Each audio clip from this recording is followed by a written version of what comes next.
Okay, yet another week और इस हफ्ते की शुरुआत भी बिल्कुल फ्लैट एक्सपेक्टेड था। आज सुबह जिस तरह के गिफ्ट निफ्टी से इम्प्लीकेशंस थे, विदेशी बाजार से जो संकेत थे, 25,000 के लेवल्स देखिए, 25,150 के नीचे हम क्लोज हुए थे फ्राइडे सेशन में, और इस वक्त निफ्टी में 25,000 के लेवल्स मार्केट के टेक्सचर को वीक कर जाते हैं। बेंचमार्क्स में निफ्टी, बैंक निफ्टी दोनों में कमजोरी है, थोड़ी बहुत ही सही, लेकिन ब्रॉडर मार्केट्स, छोटे मझौले शेयर्स जो है बाजार को संभालने का काम कर रहे हैं। लेकिन 50 अंकों की तेजी, इसे भी कोई बड़ा सपोर्ट तो नहीं ही कहा जाएगा।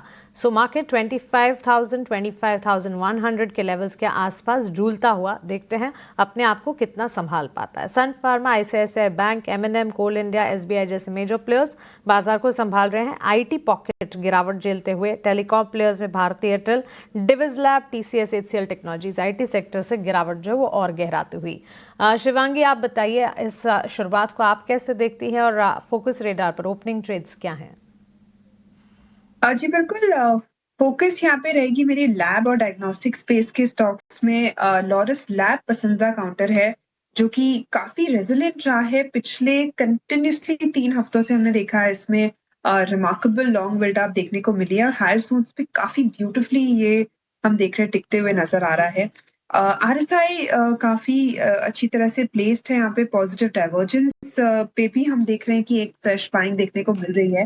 तो यहाँ पे इस पे नजर रहेगी 820 के टारगेट्स के लिए, और 790 के एक स्टॉप लॉस के साथ।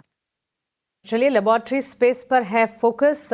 लॉरस लेबोरेटरीज 0.5% गेन्स के साथ इस वक्त खुलता हुआ 820 तक के लेवल्स यहाँ पर नजर आ सकते हैं। 790 का स्टॉप लॉस तक आकर एंट्री अपॉर्चुनिटी यहाँ पर ढूंढी जा सकती है। 794 के लेवल्स पर ट्रेड है। तेजी के साथ कमजोर बाजार में भी खुल रहा है। 0.5% गेन जरूर नजर आ रहे हैं। निमेश, आप बताइए मार्केट की ओपनिंग को कैसे देखते हैं और आपकी तरफ से ओपनिंग ट्रेड्स क्या होंगे? देखिए, मार्केट की ओपनिंग जो है वो एक अच्छे सपोर्ट पे आसपास है। मेरा मानना है कि स्टॉक मार्केट में यहाँ से एक रिकवरी देखने को मिल सकती है, और स्टॉक स्पेसिफिक अप्रोच जो है वो मार्केट में बने रहेगा। एचडीएफसी एएमसी का स्टॉक है जहां पर एक अच्छे सपोर्ट के आसपास स्टॉक ट्रेड कर रहा है। मेरा मानना है कि ये 5,110 के आसपास एक बाई बनता है। नीचे की तरफ स्टॉप लॉस की अगर बात करें तो 5,050 का एक स्टॉप लॉस लगाना है, और ऊपर में मुझे लग रहा है कि 5,240 के आसपास एक शॉर्ट टर्म में 1 या 2 दिन में लेवल देखने को मिल सकते हैं। तो एचडीएफसी एएमसी जो है वो बाय रिकमेंडेशन है। और दूसरा जो है वो पॉलीकैब, एक चार्ट स्ट्रक्चर काफी स्ट्रॉन्ग है, और हम लोगों ने देखा है कि स्टॉक के अंदर हालांकि फर्स्ट 10 मिनट्स में काफी वोलेटिलिटी देखने को मिली है, बट पॉलीकैब भी ये लेवल से जो है मुझे काफी अच्छा लग रहा है। 6,830 के आसपास नीचे की तरफ आज के दिन का जो लो है वहां पर एक स्टॉप लॉस लगा के बाय करना चाहिए 5,750 के आसपास का।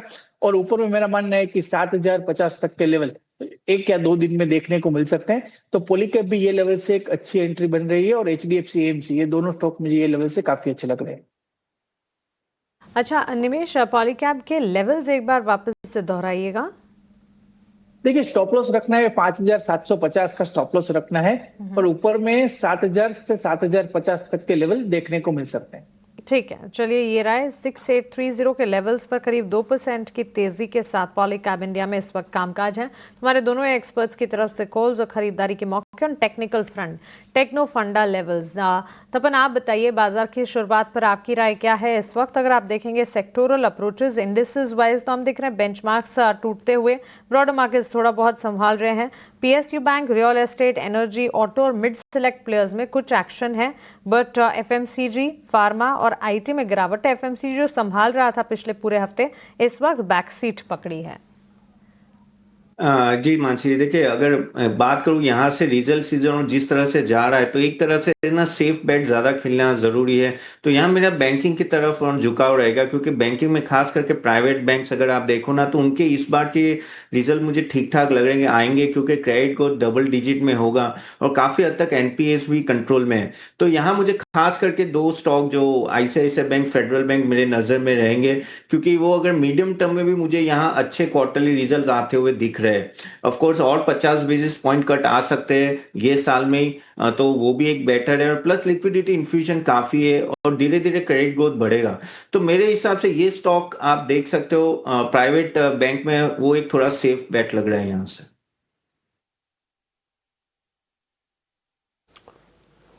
ठीक है, आईसीआईसीआई बैंक को खरीदने की सलाह है। आज थोड़ी सी गिरावट इस शेयर में हमें देखने को मिल रही है। लेकिन एक नेगेटिव न्यूज आई कार्डियक के एक ड्रग को लेकर और उससे नुकसान हो रहा है डिवीज लैब को। आज ये जो शेयर है वायदा का सबसे ज्यादा गिरने वाला शेयर है, करीब 4% के आसपास की कमजोरी इसमें देखने को मिल रही है। शिवांगी, डिवीज में मान लीजिए जिनका लॉन्ग टर्म का निवेश है, अपना स्टॉप लॉस वो कहां पर लगा के रखें? आपके हिसाब से कौन सा लेवल क्रूशियल सपोर्ट लेवल के तौर पर काम करेगा? जी बिल्कुल, फार्मा डायग्नोस्टिक स्पेस काफ़ी अच्छी तरह से स्टैंड आउट करते हुए नज़र आ रहे हैं। ऑफ कोर्स लॉरस लैब्स इसलिए मेरा पहला पसंदीदा पिक था। बट डिवीज़ लैब की अगर हम बात करें यहाँ पे तो यहाँ पे थोड़ी बहुत वीकनेस देखने को मिली है और पूरे सेक्टर के विपरीत ये चलते हुए दिखा है। वीकली बेसिस पे अभी भी ये अपने एक इम्पोर्टेंट लेवल्स पे है। 500 एक इम्पोर्टेंट मेक और ब्रेक जोन बनते हुए दिखेगा इस स्टॉक के लिए। इसको अगर ये तोड़ते हुए दिखता है तो और यहाँ पे ग्रेव वीकनेस देखने को मिलेगी, पर अगर यहाँ होल्ड कर रहा है तो ये कंसोलिडेटिव फेज में जा सकता है। स्ट्रेंथ अभी फिलहाल जो है वो मिसिंग है क्लियरली। ठीक है, स्ट्रेंथ मिसिंग है डिवीज लैब में और स्ट्रेंथ मिसिंग है बाजार में भी, क्योंकि निफ्टी की जो गिरावट हो गई है ऑलमोस्ट वो 100 अंकों की हो गई है और निफ्टी बैंक में भी करीब करीब अंकों के लिहाज से उतनी ही कमजोरी है, प्रतिशत के लिहाज से अगर आप देखेंगे तो कम। और इस बीच जो एडवांस डिक्लाइन का जो रेशियो शुरुआत में बराबरी का था, अब हो गया है गिरने वाले शेयरों की जो तादाद है वो बढ़ने वाले शेयरों के मुकाबले लगभग दोगुनी है। 800 शेयर तेजी के हैं तो 1600 से ज्यादा शेयर फिलहाल आपको बाजार में कमजोरी दिखाएंगे। लेकिन गिरावट वाले खेमे में ना दो और शेयरों का जिक्र करना चाहेंगे और वो है बजाज ट्विंस, बजाज फाइनेंस और बजाज फिनसर्व। एक व्यू आपसे चाहिए तपन जी, बजाज फाइनेंस को लेकर। बजाज फाइनेंस हम देख रहे हैं कि थोड़ा समय बिता रहा है 910 से लेकर 950 रुपए के बीच में।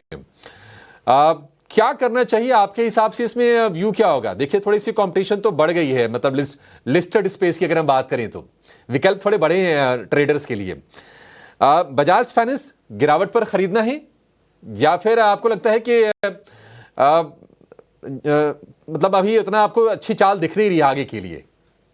देखिए, बजाज फाइनेंस का जब भी हम लोग बात करते हैं वैल्यूएशन का हमेशा मैटर रहता है ना, क्योंकि 5.5 के ऊपर price to book value which is one of the highest, कहते हैं प्रीमियम से प्रीमियम कह सकते हैं रिच वैल्यूएशन होता है, लेकिन वो जस्टिफाई कर लेते हैं इतने साल से। ऐसा नहीं कि ये प्राइस टू बुक वैल्यू अभी है, कि कितने साल से। और उस तरह से अगर आप देखो तो ग्रोथ भी है। अगर आप देखें तो लास्ट टाइम भी 25% से एयूएम ग्रोथ हुआ, जो ऑलमोस्ट 4.5 लाख करोड़ 4.4 लाख करोड़ का ऑलरेडी उनके पास एयूएम है, जो बहुत ही बड़ा है। अभी कोई उनके डायरेक्ट कंपटीशन में आता नहीं। एक एमएम फाइनेंशियल था, अभी जियो फाइनेंशियल धीरे धीरे लिस्टेड स्पेस में आगे बढ़ रहा है, लेकिन उनको भी टाइम लगेगा, 1 साल लगेंगे ना फुल फ्लैज कह सकते हैं कॉन्ग्रुएंट जो क्रेडिट ग्रोथ में भी क्रेडिट भी करे वो सब, तो उसमें टाइम लगेगा। तो लेकिन तब तक मुझे लग रहा है बजाज फाइनेंस एक ऐसा है कि जो अकेला चल रहा है और उन्होंने कंपटीशन जबरदस्त हैंडल की है। अगर आप कस्टमर बेस भी देखो ना, ऑलमोस्ट 100 मिलियन यानी 10 करोड़ लोग ऐड किए थे रिसेंटली। तो आप देखें तो मुझे यहाँ लग रहा है कि बजाज फाइनेंस वैल्यूएशन रीच है, लेकिन हर डीप में आप बाय की सलाह मेरी रहेगी, क्योंकि ये जस्टिफाई करे। हाँ, अगर वैल्यूएशन जस्टिफाई नहीं करता तो मैं ना बोलता। थोड़ा आप वेट कर सकते हो, थोड़ा ये मार्केट थोड़ा वीक हो रहा है, नीचे आएगा तो one should buy it. And I think यहां से भी मुझे लग रहा है कि थोड़ा डिसेंट मूव हो सकता है। ठीक है, कंपनी अच्छी है, कोई दो राय नहीं। वैल्यूएशन को लेकर थोड़े कंसर्न है, मार्केट वीक है और स्टॉक्स भी वीकनेस के थोड़े से साइंस दिखाते हुए आपको यहां पर नजर आएंगे। निफ्टी 25,070 के लेवल, करीब करीब 80 अंकों के आसपास की गिरावट